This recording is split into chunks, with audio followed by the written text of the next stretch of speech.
Friends, સ્વાગત છે તમારું મારા ચેનલ પર જેનું નામ છે LevelUp Edu Pte. મારું નામ છે વિશાલ મોદી અને હું છું પીટી માસ્ટર ટ્રેનર.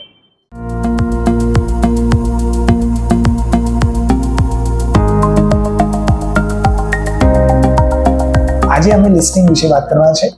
લિસનિંગમાં જે નેક્સ્ટ ક્વેશ્ચન આવે છે ફ્રેન્ડ્સ, એ છે હાઇલાઇટ ઇનકરેક્ટ વર્ડ્સ. નાઉ હાઇલાઇટ ઇનકરેક્ટ વર્ડ્સ શું છે એ હું તમને ડિટેલમાં સમજાવીશ. સ્ક્રીન પર કરીને બતાવીશ કે હાઇલાઇટ કરવાનું છે ઇનકરેક્ટ વર્ડ્સને. તો ચાલો આપણે પીસી પર જઈએ અને સમજીએ કે એક્ઝેક્ટલી કેવી રીતે ઓડિયો ચાલે છે, કેટલું લાંબુ ઓડિયો હોય છે, શું હાઇલાઇટ કરવાનું છે, કેટલા સ્કોરિંગ છે, શું વેટેજ છે, હું બધું જ તમને ડિટેલમાં સમજાવવાનો છું. તો ચાલો આપણે પીસીમાં ફટાફટ જઈએ અને સમજીએ હાઇલાઇટ ઇનકરેક્ટ વર્ડ્સ. તો આવી ગયા છે આપણે હાઇલાઇટ ઇનકરેક્ટ વર્ડ્સની સામે. આવી રીતે આપણું સ્ક્રીન દેખાશે એક્ઝામમાં. જ્યારે તમારા સામે ક્વેશ્ચન આવશે તો તમને 10 સેકન્ડ મળવાના છે, beginning in 10 seconds. So the preparation time that you will get for highlight incorrect word is 10 seconds. અત્યારે આપણે આને mute By way of it. Okay. So 10 second મળશે. 10 સેકન્ડમાં તમારે પ્રિપેર રહેવાનું છે કે ક્વેશ્ચન માટે માઉસ પર હાથ તૈયાર થઈ જવું જોઈએ. પેરેગ્રાફ ક્યાં છે તમારે જોઈ લેવાનું છે, રાઈટ? હવે હાઇલાઇટ ઇનકરેક્ટ વર્ડમાં મિત્રો જેમ નામ આપણને બતાવે છે, highlight incorrect words. So there would be words which are incorrect. So you have to highlight it. Okay? કેવી રીતે હાઇલાઇટ કરીશું? એના ઉપર વર્ડ્સ પર જઈને આવી રીતે ટિક કરવાનું, તે હાઇલાઇટ થઈ જશે. આવી રીતે જઈને ટિક કરીશું તો હાઇલાઇટ થઈ જશે, right? It is this simple. Now incorrect કે કરેક્ટ એ કેવી રીતે ફાઇન્ડ કરવાનું? તો તમારા સામે જ્યારે ક્વેશ્ચન આવશે મિત્રો, તો એક પેરેગ્રાફ દેખાશે અને ઓડિયો સંભળાશે. બિકોઝ લિસનિંગનો ક્વેશ્ચન છે તો ઓડિયો સંભળાવવાનું છે. ઓડિયો અને પેરેગ્રાફ કમ્પ્લીટલી સેમ જ હશે, સિવાય કે 6-7 શબ્દો. એક ક્વેશ્ચન પર એક પેરેગ્રાફ અને ઓડિયો સંભળાશે, અને ઓડિયોમાં 6 થી 7 વર્ડ્સ મિસમેચ થશે. સો તમારે ઓડિયો સાંભળીને મેચ કરવાનું છે. હું તમને અત્યારે કરીને બતાવીશ કે કેવી રીતે કરવાનું છે. ઓકે, હવે હાઇલાઇટ ઇનકરેક્ટ વર્ડ્સ મિત્રો 2 કે 3 આવશે તમારા પાસે. યસ, અને આ બહુ જ ઇમ્પોર્ટન્ટ ક્વેશ્ચન છે, કેમ કે આના માર્ક્સ બી બહુ સારા છે. તમને કહું તો આનું માર્કિંગ રીડિંગમાં જાય છે અને લિસનિંગમાં જાય છે friends. Yes, because you are listening the audio and you are reading the audio as well. So you get marks for listening and reading. કેટલા માર્ક્સ જાય છે? તો લિસનિંગમાં તમારે લગભગ 8 થી 9 માર્ક જશે અને રીડિંગમાં બી 8-9 માર્ક જશે. બંને જગ્યા 8-9 એટલે ટોટલ 18-19 માર્કનું હાઇલાઇટ ઇનકરેક્ટ વર્ડ્સનું વેટેજ છે ફ્રેન્ડ્સ. યસ, એટલે 18 માર્ક્સ જો હોય તો આપણે પ્રોપર પ્રેક્ટિસ કરવું પડે હાઇલાઇટ ઇનકરેક્ટ વર્ડ્સનું. શું શું ધ્યાન રાખવા જેવી વસ્તુ છે, કેવી રીતે કરવાનું છે, એ હું તમને અત્યારે ચાલુ કરીને બતાવું છું. કેટલું ઓડિયો લાંબુ હશે? તો 15 સેકન્ડથી લઈને 50 સેકન્ડ, 15 સેકન્ડથી લઈને 50 સેકન્ડ, 15 સેકન્ડથી 50 સેકન્ડ સુધી લાંબો ઓડિયો હોઈ શકે છે. ઘણી વખત સેન્ટેન્સીસ નાના હોય છે ને ઓડિયો નાનો, અને ઓડિયો બી નાનો હોય છે. ઘણી વખત સેન્ટેન્સીસ લાંબા હોય છે, પેરેગ્રાફ બી મોટો હોય છે.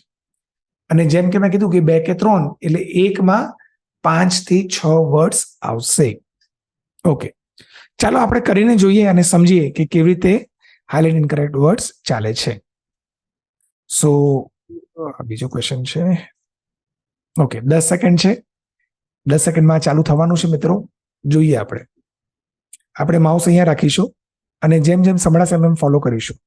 French, on the other hand, is a highly centralised language, with the Parisian accent setting the standard for the world. If other French-speaking political entities had risen to rival France, the situation might be different. If, for instance, Quebec had remained a separate country, or if Haiti had been a larger country, then perhaps other French dialects might have become more accepted. Okay, so આ જોયું તમે? આ લોકોએ highly centrified ને separate country, so they have use different words. આપણે સાંભળતા વખતે એ carefully સાંભળવાનું છે અને ફાઇન્ડ કરવાનું છે. ફરીથી કરીએ. બીજો ટ્રાય કરીશું. 10 સેકન્ડ જુઓ. સો તમારે માઉસ એક સાથે એના પાછા ફેરવવાનું છે અને જ્યાં By way of introduction, Joseph Heller, the author who introduced the phrase catch-22 into the English language, died on December 12th at the age of 76 in his home in East Hampton, New York. In 1961, Heller published his first novel, Catch-22, a surreal anti-war story set in World War II.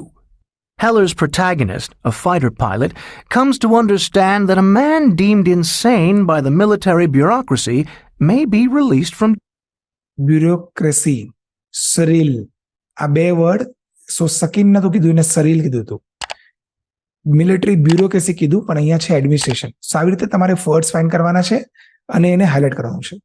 બહુ ધ્યાનથી સાંભળજો. જો તમે ખોટું કરશો ને તો -1 મળશે. અહીંયા નેગેટિવ માર્કિંગ છે મિત્રો. નેગેટિવ માર્કિંગ અગેન, કોઈ ખોટું હશે તો -1, બટ મિનિમમ સ્કોર આ ક્વેશ્ચનનો 0 છે. Because we have a option of ticking, highlighting all the words here. So લોકો આ એક્ઝામમાં ના કરે, આપણે સ્ટુડન્ટ્સ લોકો આ એક્ઝામમાં ના કરી, એના માટે એ લોકોએ નેગેટિવ માર્કિંગ રાખ્યું છે. તમે ખોટું કોઈ વર્ડ હાઇલાઇટ કરી દેશો તો જે તમારે સાચું છે ને એનો બી માર્ક જતા રહેશે.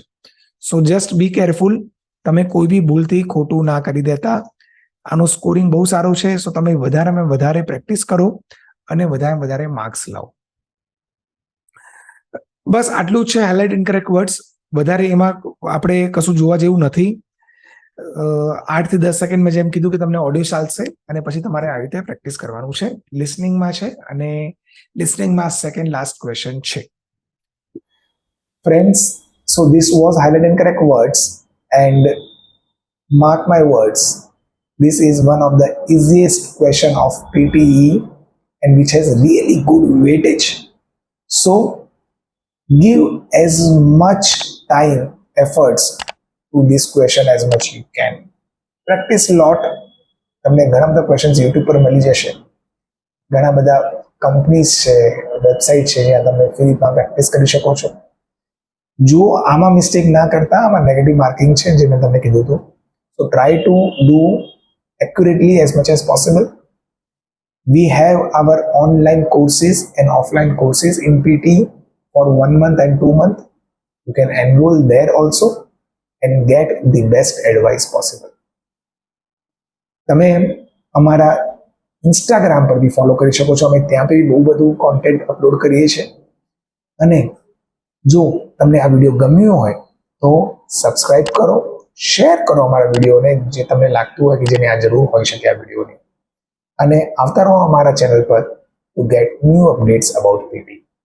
Thank you so much.